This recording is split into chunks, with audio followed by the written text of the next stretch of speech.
I had to double check. It is afternoon. Good afternoon, everybody. How you guys doing? Yes.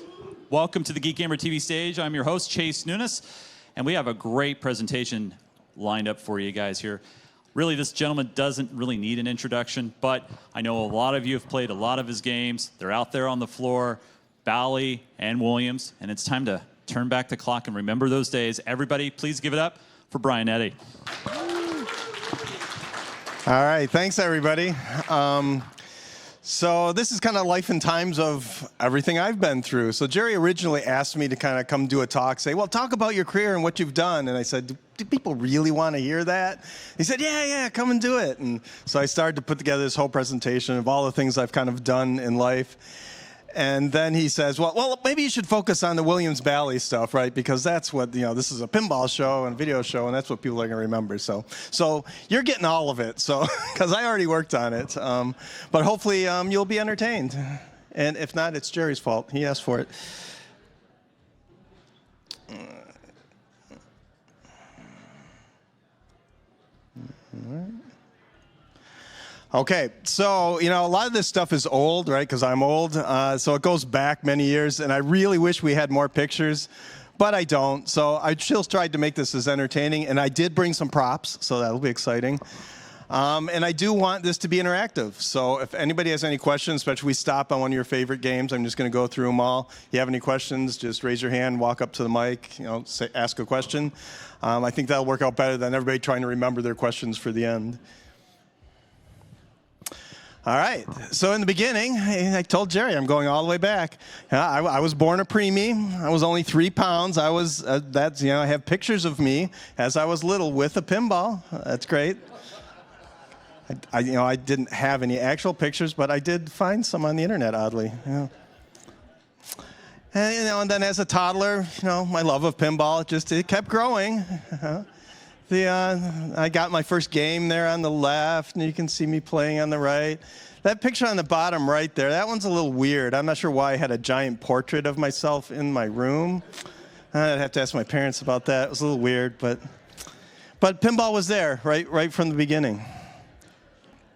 All right, maybe that's a little too much. Maybe we don't have to quite go back that far. So let's jump ahead a little bit in my life. So probably the bigger question is, well, how did I get into pinball? How did that happen?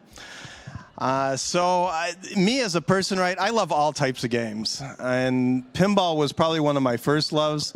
I remember when I was about 7 or 8 years old, I lived on a street, and at the end of that street was this little shopping center with 3 or 4 stores. And one of them just happened to be a pinball arcade. Just a straight stretch of games, probably about 20 games, all pinball machines. So I would sneak down there because my parents hated me going there because it was a little seedy. As I got older, I kind of realized that, it was a drug den, but it was pinball. And to me, it was fascinating, right, to go in and play all the games and see all the different things happening. So I snuck out there quite a bit. So that was probably my first introduction to pinball, and that's probably where it started that I really started to fall in love with it. So we flash forward a few years. The video game era, exploded, and I was part of that too, growing up in that, from the home consoles, the Atari 2600, ColecoVision, stuff like that. But after playing some of those, I really wanted to make games. I wanted to figure out how that was done. So I got a Commodore VIC-20, Commodore 64. Anybody Commodore people here? No? Yeah, quite a few. Yeah, that's awesome. So that's what I started on. So taught myself BASIC, then taught myself assembly language because it was so much faster than BASIC, and wrote some games. So you can see Matters app right there. I don't think anybody's ever seen this before. That was my first game on the screen there, and I wrote that in BASIC and then in assembly language. So that kind of taught me about how to put a game together and how to make it fun. And I actually got it working in an emulator, so it's kind of cool. Even all these years, you can still see that and play that stuff. And then I did that for a few years, just on the side. I was pretty much a geek at that edge, right? That's what I did. I programmed on bulletin board systems and anything to do with computers. I was there. And at about 17 years old, I started a company called DXS Delivery express systems, and I developed this mapping system for pizzerias. So I delivered pizzas for like 5 years, from like 16 to 21, and realized that I kept getting lost, right? And it'd be pouring rain, I wouldn't know where to go. So I developed a system for pizzerias that, this is basically Google Maps about 10 years, 20 years before Google Maps. You would just start typing in the street, it would pop up a map of how to get there from the pizzeria, and you could drop it in the receipt in the printer, it would print it out, and off you would go.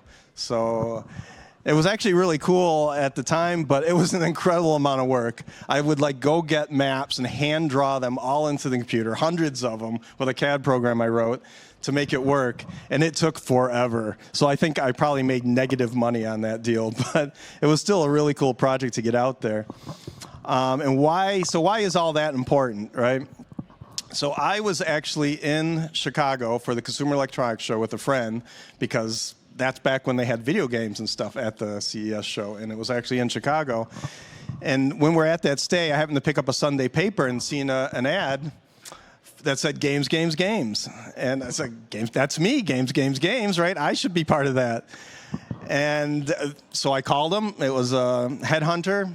Followed up with them, a few weeks and so back and forth, and I flew out here to Williams Electronics, and that's how I ended up getting the job. So all that background in programming and understanding, because the Commodore 64 was a very similar CPU to pinballs at the time, played exactly into getting me that job. And to me, that was a dream job, right? I'm working with all the people who did Joust and Defender and all these classic pinball machines, high speed. And that was incredible. I would have done it for free, I think, at the time, if I could have lived. So it was really exciting. So I grew up in Michigan. I moved to Chicago and took on the job. So now we'll start going through some of the pinballs. So first thing I did, obviously, was programming pinball machines. I did that for quite a few years, 7, 8 years. And I started out by helping out a few games. So if you see a Diner or Bad Cats out there, there's a couple display effects or light shows and stuff I put in there. That match at the end of Bad Cats with the little cat hitting the ball, yeah, that's all me right there. Yeah. So definitely go check that out. But Pool Sharks was the first full game that I did. And it was a pretty straightforward game, based on the pool themes of many years. It was designed by Tony Kramer, who unfortunately passed away right toward the end of the release. And Tony was kind of an old school gamer, designer of pinballs. A lot of times where they just laid out a play field and an artist came and put art on it, and then the programmer came and programmed it. So he wasn't probably as involved in the rule and stuff. A lot of designers at the time they gave you a play field, had a couple ideas, and you had to make it fun as a programmer. And people like Dwight know this. I think you talked about a little bit yesterday. The programmer really does have to bring all these pieces together, and the choreography and the speech and the sound, and make the whole thing fun. And back then, it was the programmer job was even bigger, I think, because they were only one person doing the programming, and they had a lot of that responsibility. And every designer is different. Some of them were more involved with the rule side of it, and some of them less. And games have certainly over the years have gotten a lot more complex, so there's a lot more people in it. And I think nowadays with designers, pretty much like everybody at Stern, they're involved in the whole game process and not just passing off a play field and then having an artist do the art and a programmer do the rules. But being my first game, it did get my feet wet in pinball, learning all the different things that have to go into a game and all the intricacies of all that stuff. And, I've always tried to do something new and interesting and different in games. And Pool Sharks, like I said, it was a pretty straight play field. Still tried to come up with some fun rules and goals for it. But you had a choice of playing 8-ball or 9-ball at the start of the game. And I don't know, I think that might have been the first game that gave you a choice of 2 different play modes. Not positive on that, but so trying to bring something new even to my early games. And then onto the machine, Bride of Pinbot. This was an interesting project. I'll say, anytime you worked with Python Angelo, it was an interesting project. Python is, if people know him, he was quite the character in pinball. He did a lot of amazing creative things. And he did Pinbot, which was the original, and then the machine Bride of Pinbot was kind of a sequel to that. And his first playfield that he did just wasn't great. So Python was a great creative person, and he had a great sense of art and style in the package, but he wasn't the best at laying out a playfield. So the first playfield wasn't great, so he pulled in John Trudeau to help, and we relayed out the playfield. But the concept was still there. The art package that he wanted, with the robot there on the whole playfield and the turning head, that still stayed. That was all there, and that was Python. This was also my first game with Doug Watson and Paul Heitch doing audio. I really liked the music and the sound effects of this game. I thought it was a lot of fun. The sci-fi theme was definitely up my alley. What else was interesting about this? Oh, it had the first billion-point shot, and that was a Python thing. He wanted to make the game that made 1 billion points. One shot, that's what you got, right? It was all about that. It completely made 0 sense as far as the balancing of points in a game to do a 1 billion-point shot, because it just nulled everything else. So I kind of turned that into, okay, well, we're going to have a billionaires club, and we're going to have you enter your initials, and it'll be special for that, even though we know that it completely imbalanced the game. But Python, like I said, was a character. I mean, you look at this playfield, and you can imagine, what goes through Python's mind when designing a game. Yeah, the flipper placement, those 2 flashers. Yeah, that was Python. Okay, then on to Black Rose. So this was, again, with John Trudeau. I really liked the cannon toy on this game and how it came back at you and dropped to the flipper. I thought that was really clever. I thought John did come up with a lot of clever little things. I wanted to do more with it. I wanted to change a few things around and with the shots and stuff, and John was pretty happy with it, so my idea was just to make it fun. And that's what hopefully I did. A couple other things interesting about the game is this was one of the first games that we did with the dot matrix display. So given my love of games and video games and pinball, I wanted to do some video games and put it in there. So this is, I think, one of the first games with a video mode in it. I don't know if it was exactly the first. I don't know if like Checkpoint or something, do you know, Mike, had a video mode or something, but it was definitely one of the first to have a few. Just simple video game modes, the guy swinging from ship to ship and stuff. But something a little bit different, something new from a software side. And then on to Indiana Jones. This was a Mark Ritchie game. This was definitely one of my favorite projects. I think just because the theme is just so amazing. And we got all 3 movies. We got all the voices for the characters. They let us do whatever we wanted with it. And the toys and stuff that Mark came up with, I think were really interesting. Doug Watson played a big part in this game. He was very much into pinball, and he wanted to create an experience too. So I think it was a really good team that made an interesting game for sure. What else was first about it? Oh, this was DCS Sound. So this was the first game with DCS Sound. And that took a while for us to develop because there wasn't really, like as MP3s now, everybody has compressed audio and stuff, but there really wasn't that in video games. So it was a huge project. And during development, there was a big emulator that sat next to the game, and we called it the refrigerator because it was about as big as a refrigerator. And I think it was just full of RAM, and that's how they emulated the board before they actually made it. And before they had the compression algorithms that they did. Rich Karstens, I think, was part of that. He did an amazing job at the time, technically, of crunching down music to fit inside of all the EEPROM chips and the small amount of memory we had. And to us, it was kind of revolutionary because it gave us so much more speech to put into the game, so much more music, and not just electronic music, right, but sampled music and actual orchestrated instruments and stuff. So, and Indiana Jones was like the perfect game for it, right? Because the theme song was so amazing. John Rhys Davies. So he does the speech, yelling out super jackpot and such. He was amazing. He actually came to the studio, in our sound studio, to do the speech. And he was just incredible. I've never seen anybody give more to make speech for a pinball than he did in the sound booth. He was in there screaming his lungs out, turning beet red. He's not a small guy. And he just gave it his all. I don't think anybody did. And it shows in the game. And it feels really good, right, when you make a jackpot or a super jackpot. And those little moments they're hard to achieve in games sometimes because sometimes the talent's really into it. Sometimes they get it. Sometimes they don't. But he really did, and he gave it his all. So I think that really helped the game. This was also the game that Mark Ritchie left at the end before it went in production, and he went off to start Capcom Pinball with Python and a few other guys.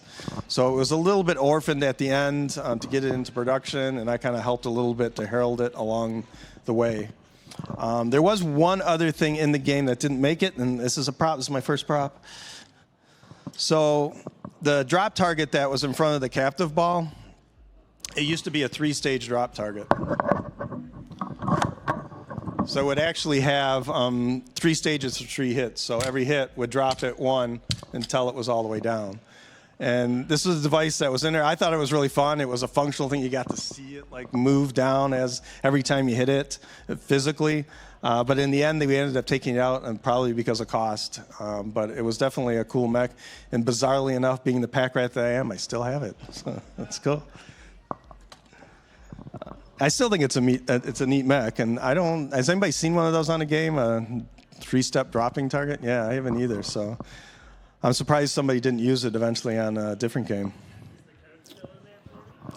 Is the code still in there? It probably is some code in there. I bet there is, because I didn't tend to rip that stuff out. I just commented it out. Yeah. Okay, let's move on. So this was at the point where I decided to move in design. And I think some of the reasons behind that were seeing what some of the other designers did. So like John Trudeau, right, I wanted to change a bunch of things. And he was like, nah, I like it the way it is. And then Mark Ritchie leaving kind of left an opening, a hole. So I just started drawing a playfield. I just started working on stuff. And Ken Fidesna was amazing. He was a great leader at all of Williams. And he's the one who kind of said, yeah, okay, go ahead. We'll let you give this a go. Let's see how it goes. And that, of course, became the Shadow. So this was my first design, and I was all excited, right? I wanted to put everything in the game, right? Cost be damned. I wanted to throw every idea I had into the game. Of course, you don't actually get to do that. I wish you could, but we can't quite do that either. We have to make something that fits the bill of materials. I thought the game was a great integration with the movie. Now, the movie wasn't necessarily the greatest movie. I didn't think it was horrible, but it was supposed to be their answer to, Universal's answer to Batman was the Shadow. And the movie didn't quite live up to that. It got kind of a bit panned, but I still think as far as an integration from a movie into a pinball, it's a really good match. And I was really proud of how that all came together. So I did the design on this, and I did the programming on it, which was crazy.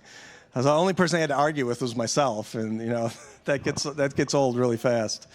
I was just mad at myself all the time, but it was an interesting experience. I would never probably do that again. It just was an incredible amount of work, but it allowed me to control a lot of the project, of course. So there was a lot of things in Shadow that didn't quite make it. And then what do I have? I think I have something. Okay, here's one of the first things. It had giant flippers. Originally, when I first started drawing it had flippers that were about, I don't know, an inch or so bigger than normal flippers at the bottom of the playfield. And I brought this up and I started showing it around. People, hey, I want to try this. It may give some more reach for shots and such. And everybody universally pretty much slammed me. So you can't change the flippers, right? That's like sacred. You can't change them. So that one kind of went away pretty quickly, but I thought it kind of could have been an interesting oddity, something different, right? I'm always trying to bring something new and different that you haven't seen. A couple other things that didn't make it. So the little Mongol figures that are sprinkled around the playfield, I think there's 3 or 4 of them, and they're sitting on top of the plastics. They were supposed to pop out, and you had to hit them with the ball, kind of like a sideways drop target. So there'd be a mode where they would start, and all of them, they would all pop out, and you would have to take them out one by one. And we started on that mech, and I think we had a rough prototype working, trying to squeeze them into all those spots underneath. And then the cost monster came, I think, and we were running out of time, and we had to pull those out of the game too, which was fine. I mean, there's tons of stuff in the game, so it certainly was not missing toys and such.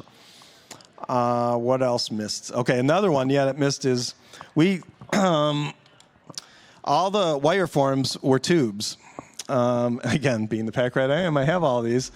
And we paid a lot of money to have these tubes made. They were all interconnected. Because in the movie, they were pneumatic tubes, right? They put stuff in them, they went. So I wanted the same feeling with in the game, with the tubes strewn all throughout the playfield and the ball moving through them. So we actually had probably close to a set in different ways of all these tubes like made and machined for us. I think we paid something crazy. We had some company machine these tubes. You can see how they're glued and put together.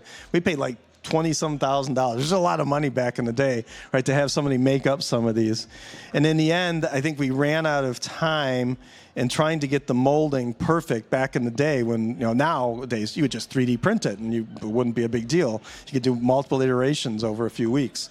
But back then, we couldn't. We had to draw them, send them out, right? A mold would get made off of wood first and then eventually off of metal. So it had to be right and it had to be perfect. And all that process took a long time. And we just ran out of time. But I think it's still cool that it was, let's see, I got one more piece, got a couple more. That we tried and it failed. So a lot of this stuff happens, right? It had little stops at the end for the ball hitting and dropping. A lot of the stuff we try and we see what works and what doesn't work. And, even today in pinball, we do a lot of that. Not every idea you have right at the beginning is going to work perfect. So you'll iterate over different things and be multiple reasons why some things stay and why they don't. Another kind of interesting point, well, I'll save this for the next one. What else happened on Shadow? I think that's it. I think they were really good to work with from a licensing standpoint, too. We got the full script to the movie, so I was able to have some idea what it was before it came out. We don't really do that much nowadays, but back then we did a lot of games tied into movies that the movie wasn't out. It didn't happen yet. So we tried to time the pinball, the production of the pinball, with the movie release, right? So everybody would see the movie and see the pinball. We'd all launch at the same time. So it was a big risk as to whether it was going to hit or not hit, and that made a big effect on sales and whether people liked it or not. So being my first game, one of the things why I did Shadow was I wanted to do a license because I didn't want them to cancel the project because it was my first game, and it's like, well, if this didn't work out, they'd just go back to programming. But if it was a license, I figured, they've invested in a license. They got to at least make the game. And at least that worked out. It may not have been the best movie, but I think the integration into a game was pretty good. And I think Shadow has a little bit of a cult following out there. I think over the years, it's definitely a fast game at the ramp diverters and such. And everybody loves the magnet ball catch. Yep.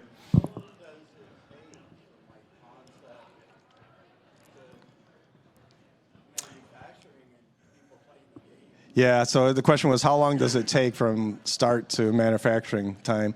Back then, God, what do you think, Dwight? We had 14 months, 12, maybe 18?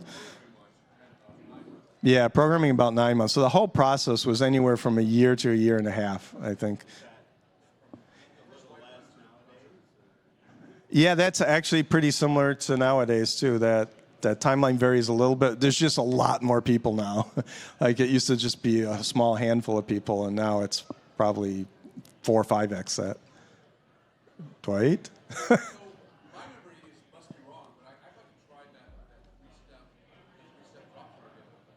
No, that was Indiana Jones in front of the captive. No. Yeah, it was a similar mech because it just dropped once, right? It was a brick wall, but it was tall. It was tall, like it, yeah, but it only dropped once. Yep, you're halfway there. Your question? Was there any controversy with the toy connections? Whenever I played the game, I'm always like, that's the funnest. I wanted to see it connect. Oh, yeah.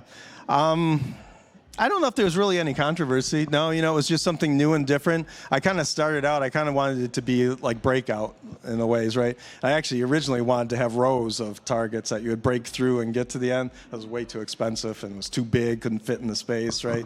So we kind of settled with one in the back. But that was the idea behind it, yeah. Definitely from a mini playfield standpoint, it's probably one of the more unique and different ones out there. And it's definitely fast. You can't blink if you're up there when you're playing it. But yeah, the magnetic ball lock and the throwing of the ball, I thought that worked out beautifully, and that was kind of a takeoff of Twilight Zone, I believe, who was playing with magnets and moving the ball around and grabbing it and stuff. And I figured, well, what if I timed it perfectly with an opto right in front of it? I could probably throw it. It feels like you could throw it from a magnet, and it worked out, and it worked like 100%. You got the ball there, and it held. It threw it every time. So that was a lot of fun too. So a lot of interesting firsts, a lot of stuff that didn't make it into the game. I think that's the case with most of my games. There's always something that doesn't, but I'd rather have too many choices than not enough. Okay, who's next?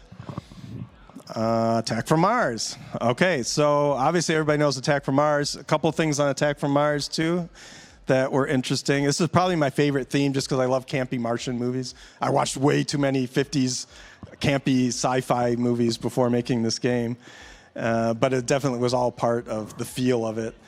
The little Martians, the little jumpy Martians. Where's the Martians? These little guys. These little guys.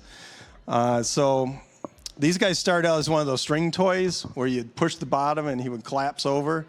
And I built a bunch of those. I used like fishing line, and we tested them, and they broke within like 3-4 days all the time. So then I figured, well, what am I going to do? I want these Martians jumping, and I want you to hit them and see them die. So we kind of came up with a compromise. I think one of our vendors had this material. Like the original Martians are super stretchy, if you can see, right? They're almost like a Stretch Armstrong. And then when they shook, they looked like they were attacking, right? It was kind of interesting. I can't really make them do it, but so we replaced them all with this, and I still think it ended up being fun because a lot of motion, right? You got to hit the target, and out they go. So that's how the Martians started. Anybody want a Martian?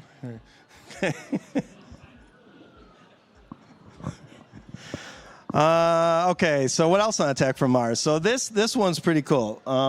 So this is the original saucer I made. Yeah, it's a little broke. See, I keep everything. I made this out of cardboard just to get a idea of size on the playfield. So that was cool. What else do I have? They made an Attack from Mars handheld, if anybody's seen that. I thought that was cool. We didn't get too many products made of our original themes, but they actually made a little handheld version. It's pretty horrible, but it's cool. It's Attack from Mars. What else do I have? So I think one of the biggest things on this was the saucer. You wonder why Attack from Mars has such a big open playfield. All the shots are way in the back. It's because that saucer that's sitting there that normally just gets hit by a coil and shakes every time you hit it, it was supposed to telescope out and rotate all around the playfield, and it had a target hanging from it that you could hit at any of the spots. So it could move in front of the ramps, all out in front, and it was going to be a battle of you chasing and trying to hit the saucer. So we did prototype a little of that. Like I have the original, right? Here's the extending arm, right, that comes out. And then the saucer. All right, here's your little saucer on the bottom. It'd be extending out, and you got a little switch on the bottom so you could hit it from any direction. So we did prototype some of this stuff, and we actually did make one. This is the first time I think I've ever shown this.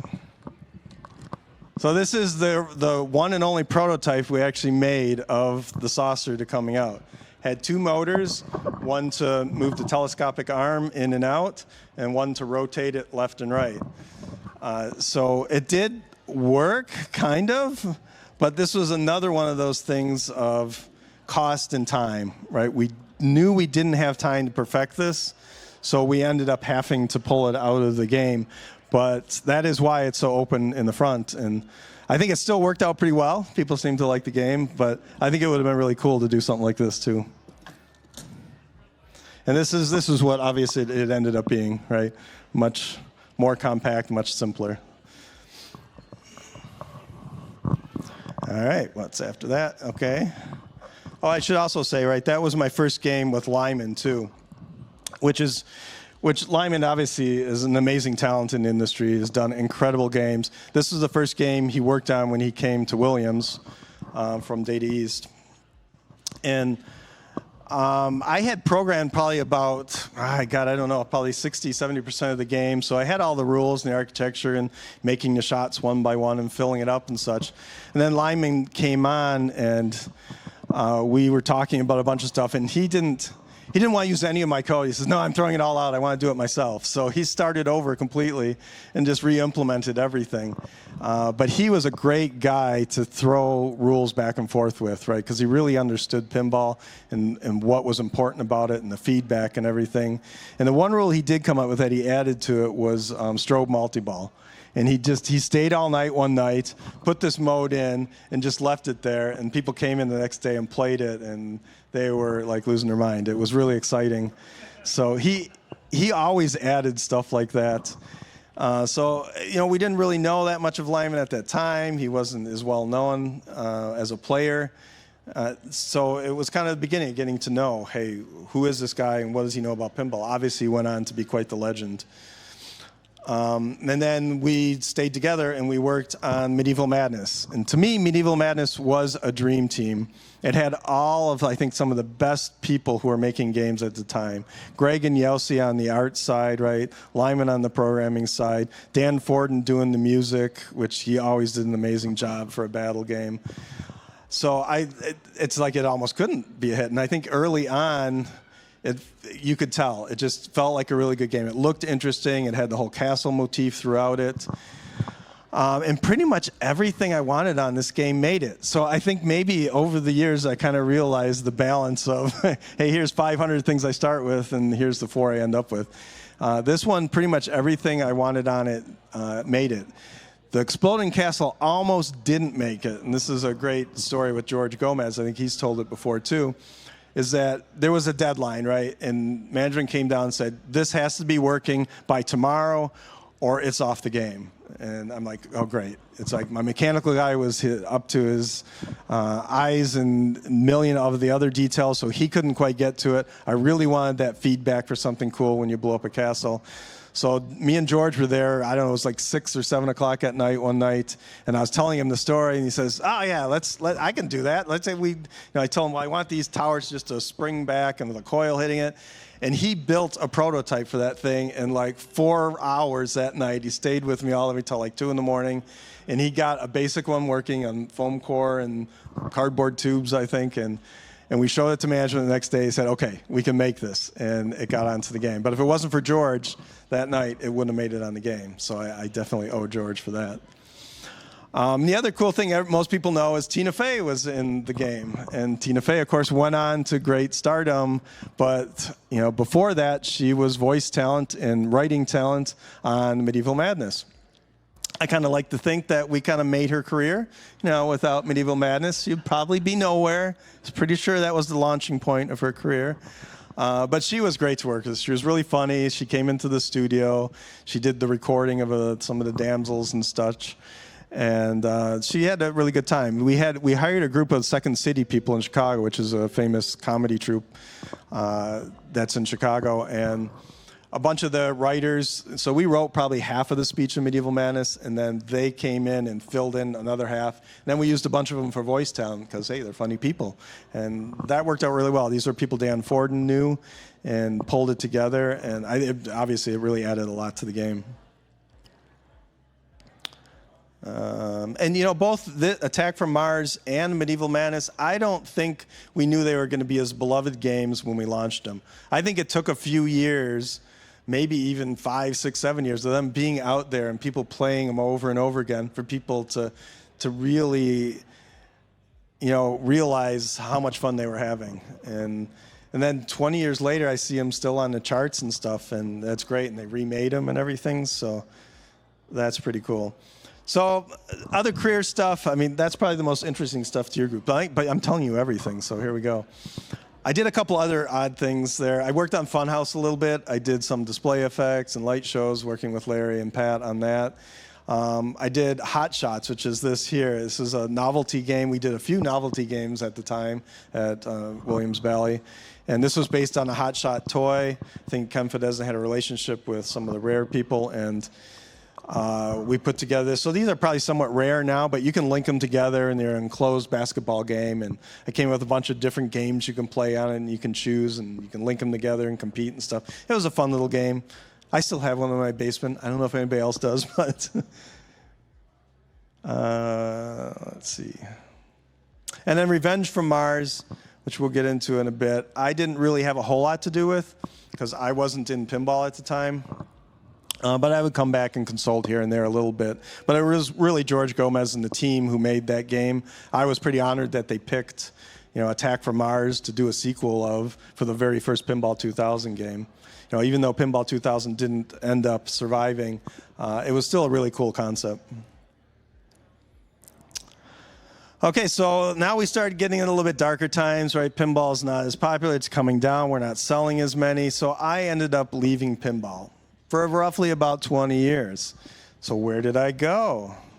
Well, I decided to go live in a cave, with my pinball machines. What else would you do? Pinball's going down. So, there I am. I brought them all with me. It was pretty nice, relaxing at the start. But then, time went on. I did make a few friends. You can see them here. They came in. That guy, I think, is melted into the rock. But, he was still a good guy. I'm down to only 3 now, pinball machines. They didn't last as long as I had hoped. But, I started to get old, sitting in my cave. I think I was losing my marbles. You can see them on the floor. The pinball started to morph into some weird, different form. I don't know. One of my friends in the back there died. It was a rough time. It was 20 years, right? But finally, I decided to get up and do something else. Well, okay, maybe it wasn't quite like that. What else did I do? So what did I do for 20 years in between the start? I really loved pinball. I didn't really want to leave pinball, but I still had to eat and have housing. So, and I did love video games. Like I said, I love all types of games. Video games, pinballs, board games, you name it. Even playing sports, I'd play any type of game. So I went off over to the video side, to Midway Games, and I worked on a game called Hyperdrive programming with Matt Booty, who was leading that project. And that was fun. It got me into understanding all the intricacies of 3D programming and making a video game. And it was a great introduction. So after that project, then I went on to design Arctic Thunder. And I programmed some on that game too, and led the team to make that. And that ended up being Midway's last coin-op arcade game too. It actually sold pretty well, but the whole industry was kind of collapsing, kind of like pinball was collapsing before. So they decided to get out of the business. But I'll forever be known as the person who created the last Midway arcade game. And Arctic Thunder did pretty well. It was a fun game. It had some unique points to it and different from the exact drivers that were out there. So then I moved into console games. So I did PlayStation, Xbox, PC games for probably 7-8 years or so. I did a game called PsyOps, the Mindgate Conspiracy. Definitely one of my favorite projects, too. It has a bit of a cult following out there if you look it up. A lot of people still playing it. It had an amazing physics engine. And it was just a really fun game for at the time frame. And I still don't think it had powers like psychic abilities. And I still don't think anybody has done that type of game better. And then after that, we moved on to John Woo's Stranglehold. So worked with John Woo to create a game. And this game was really, really fun too, but it was really challenging. Like technology had grown up. We actually ended up using the Epic game engine, if people know of that, back really early on when it was Unreal. And we had to revamp a lot of the engine. We were also trying to do it for the whole company as a product they could use. And these teams were huge. Like we're used to pinball teams being 5 or 6 core people with another 10 or so support people. But like PsyOps was probably about 35, 40 people, which was small at the time. And Stranglehold was about 125 people and $35 million or something. So these projects were vastly different and big and huge teams, which was interesting from my standpoint of running a huge team versus the smaller teams. Both have their pluses and minuses. But then we started on a game after Stranglehold called Gunrunner, and then Midway closed their doors. Finally, went bankrupt and went out of business. So I was looking for something else. So I did some consulting for a year with Day One Studios. I got them a job with Konami and did some work with Rand McNally on a mobile product. And then I was approached by Joe Chemical and Larry DeMar. They were starting up a company called Spooky Cool Labs. And you know Larry, probably people out here know Larry DeMar from all his video games and pinball. And same with Joe of starting Data East, with Gary and such. They approached me, and I obviously knew Larry pretty well. I didn't really know Joe, but they were starting this game to do social games, right? And I had already been playing a lot of these Facebook games that were out there, like Farmville and stuff. They were kind of the explosion at the time of this new form of gaming, and they were pulling in all sorts of people, casual players from all over the place. And being from the video and the coin-op world, that's the same thing we did, right? People put a quarter in at a time to play a game, and we had to attract them and pull them in seconds. And the same thing with these games. It's very casual people. You had to put something out that they're excited about. So Joe went off, and Joe's amazing ability to license practically anything. He got the Wizard of Oz license for this unknown startup small company. And we got full rights to it, to all the film footage and all the characters and stuff. And we made an incredible city builder out of it. And you can see a picture here. Of course, it doesn't exist anymore, and as a lot of games nowadays, once they go away, they never come back because they're server-based, and there's no way to really bring them back easily. But if you can still find stuff on the internet about it, but I thought it was a pretty amazing game for that type of game. It taught me a lot about large amounts of data and understanding it, and how to pace out a game in a totally different way than console games and pinball machines. So it was a great experience. We also made a social slot game called Hit It Rich. And we ended up getting purchased by Zynga, who still runs Hit It Rich today. And I think Joe had told me that probably about 6 months ago or so, that it's made $1 billion, that game, so which is crazy. It's a totally different world and market, of course, to pinball, but definitely a lot of interesting experiences. So then I did that. So I did all that for about 20 years. And, you know, like at Zynga, they kind of were changing the way the company was. They weren't doing new products anymore as much. They were kind of relying on their old franchises and trying to boost them up. So I was running the studio here in Chicago with about 80 or so people, and it wasn't quite as interesting to me. You know, I kind of have been doing that for a while. I wasn't involved in the creative side for a couple of years as much. So I wanted to get back into that. And me and George had always talked along the way, and he said, you know, it's an open door. Anytime you want to come back to pinball, just let me know. So luckily, pinball did have a resurgence. That's why a lot of us are here, right? And I think social media kind of brought everybody together, and people realized that there's a lot of other people like me out there. And I think that changed the world of pinball a bit and started the growth back to expanding and exploding into what it is today. And I was excited to come back because doing pinballs, I think, is one of the funnest type of games you can make because it involves all sorts of little disciplines between mechanical and software and audio and video. You know, it has little bits of everything that you somehow pull together to magically make this game that we all hope is incredible.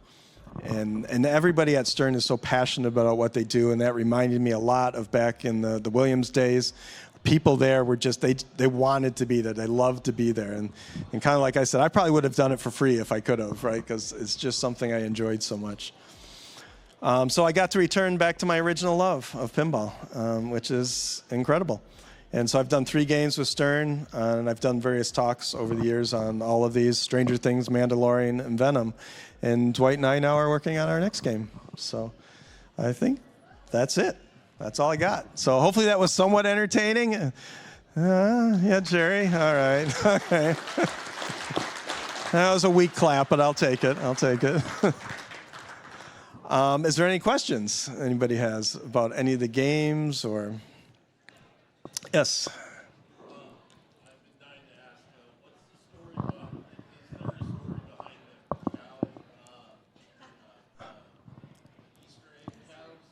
Cows? What do you mean?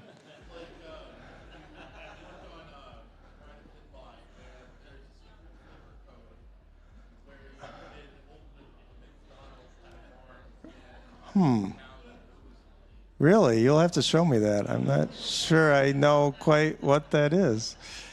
I have heard that there's cows in pinballs. Yeah, but no, I don't know anything about that. Yeah. Anybody else? Any other questions? Yes.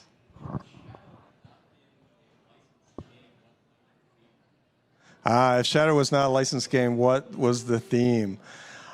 It wouldn't have been because I didn't really start the game until I knew what the theme was. And as you can see, a lot of the elements of the playfield are themed around the movie because I dissected that script as best I could. I didn't obviously see the movie until it was released and the game was done. But I went through the script and fine-tooth comb, trying to pull out elements that I thought I could turn into something that might be kind of like the movie, because we couldn't see anything. But it would have been a completely different game. I think that would have been the answer. Yes?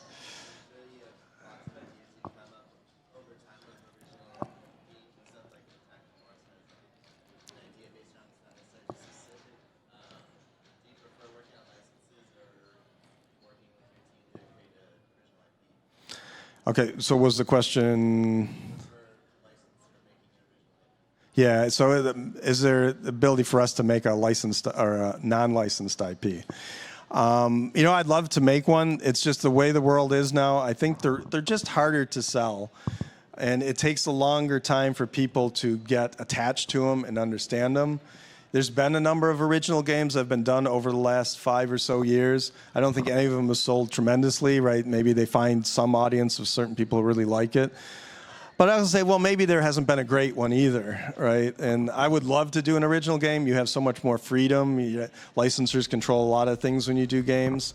So it would be a lot of fun. Will it happen? I don't know, maybe. But I'd love to do one. Yeah.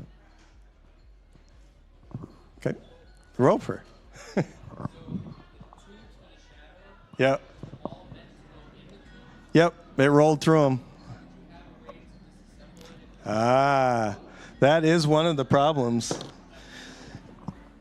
They were actually going to be 2 parts, so that's like 1/2. So you could pull them apart, half and half to clean them.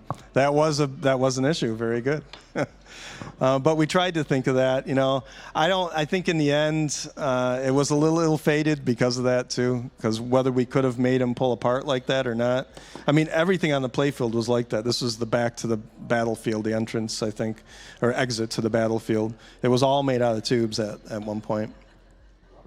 I didn't show this ramp. We used to make the ramps. The model shop used to make our prototype ramps out of plastic. They did an amazing job, like Mark Johnson and all those guys back there back in the day. We don't do this really now because we can just 3D print them.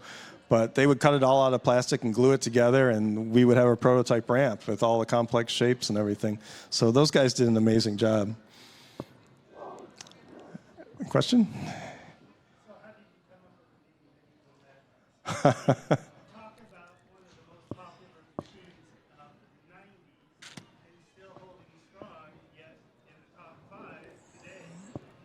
Yeah. Yeah, no, absolutely. It's amazing to see after, because not many things last 25 or so years of people still playing and enjoying them. So that just makes me feel great, right? That people are still having fun playing a game I made 25 years ago. How we came up with the name. If you ask Greg Ferris, he'd go on a tirade about this because I came up with like probably hundreds of names, and I was waffling back and forth on them, and I'm horrible coming up with names, and Greg learned this. So we went back and forth on them all over the place. It was just one of many on a list, I think, that we all just kind of agreed, you got to pick one, just pick one. And so I picked one, and that was it. So I think it was still fitting. It was a good name, and it was a little bit of madness, right? And that's what we wanted. And the back glass kind of shows that with all the little gags going on and stuff and all of the fun speech. So it kind of fit to me in the end, but it was kind of pulled out of me. It wasn't easy. Jerry?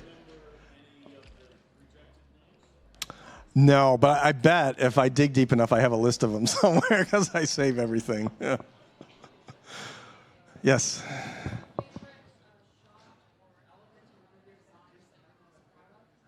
I think that's tough, right? Because there's so many that feel good, right? But if I go back, the shadow lock with the ball, that just always feels good. I don't know what it is about it, but grabbing the sound effects and whoosh in, that's one of my favorite, probably. Yes.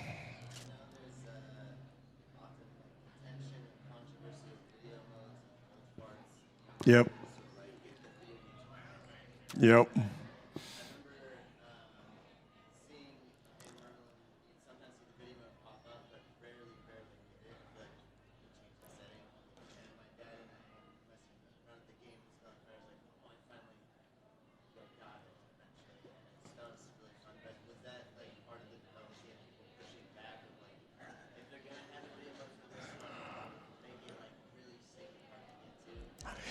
Yeah, and to tell you the truth, that was probably Lyman, because he was a little more in that camp. I don't think he completely hated video modes, but they weren't his thing.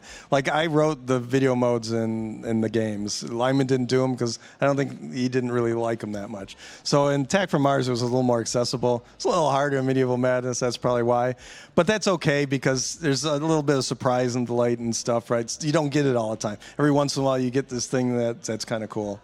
And I think that keeps people interested and have a little bit more fun every time you play. It's something different. Yeah. Way over there.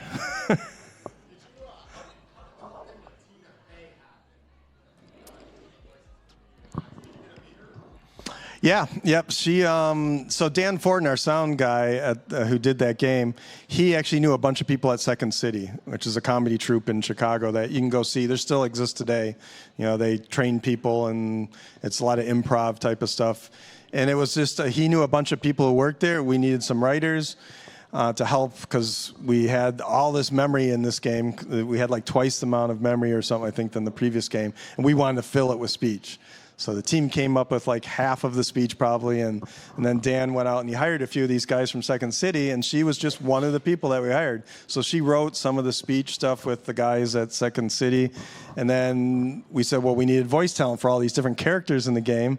And they're actors, they're comedy actors, right? Perfect match. So we had a bunch of them come in, and Tina Fey was just one of them. She came into the sound booth, recorded a bunch of lines for different characters and princesses, and we picked the best from all of them, and that was pretty much it. She was really nice, really sweet. She's, fun and funny, just like you kind of see her on the screen. So, but she wasn't anybody back then, right? So we didn't think anything special. She was just another voice talent who came in and did a great job for us. She had the right voice for what we needed. Yeah. Okay, up front. A personal favorite of all the games. That's really hard. I think there's bits of every game that I like. Right? I like the theme of Attack from Mars, the camping Martians. I like the humor and the characters of Medieval Madness. And like I said, Shadow, I think, is just a great integration with the movie. So they're all have a little bit of pieces of. No clear cut. They're all my children, right? You can't pick one. Right. Okay.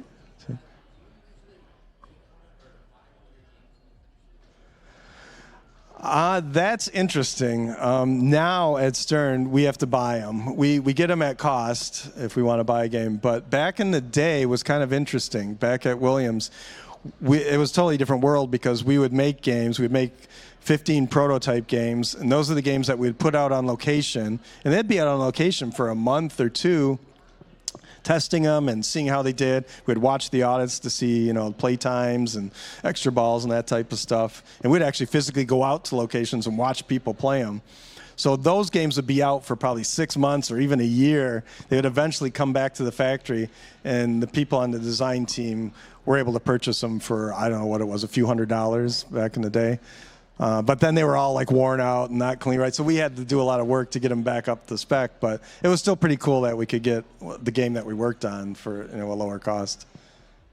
And I still have all mine today, so, from that era. Mike still has games.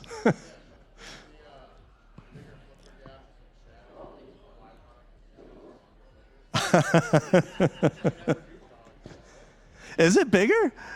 It's a little bigger. That may be true. Yeah, it wasn't because of the flippers though, because they would have. These were like an inch and a half longer almost, so it would have almost closed up the gap. But yeah, good question though. Yes.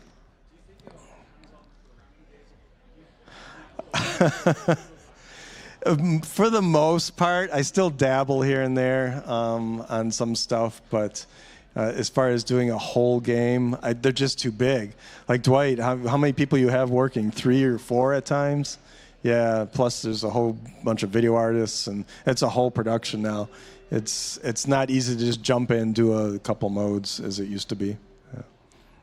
And Dwight, he handles that. He's awesome at it, so I don't need to worry. Yes.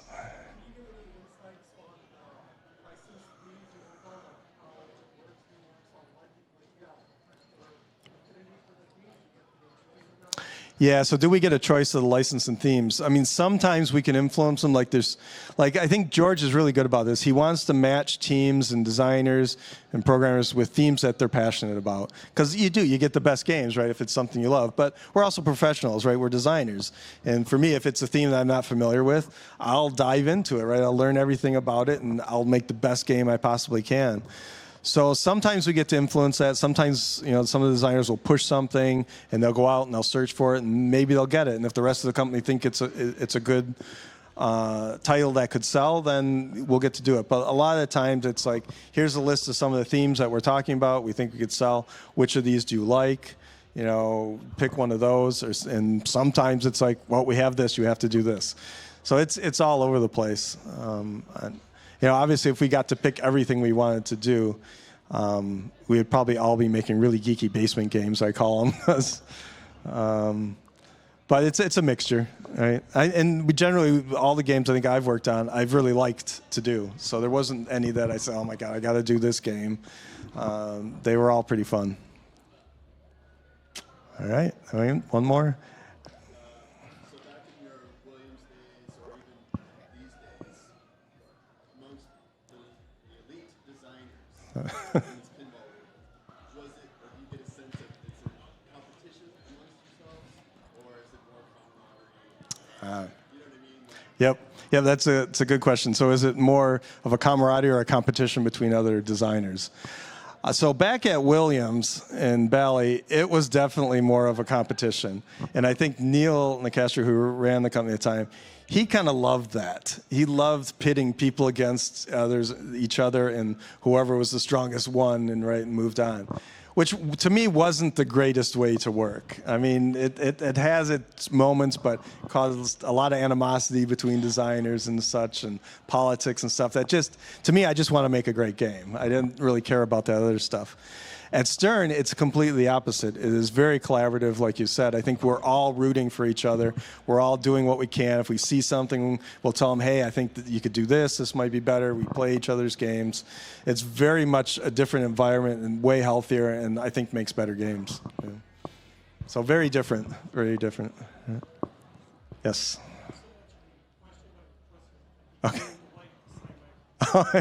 Sure, absolutely. When we're done, we'll do that.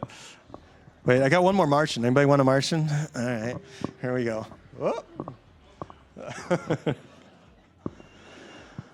Okay, I think we're almost out of time, so I think we're going to wrap it up. But thanks, everybody, for coming and listening. I appreciate it. You know more about me now than anybody else in the world, so feel free to stop up.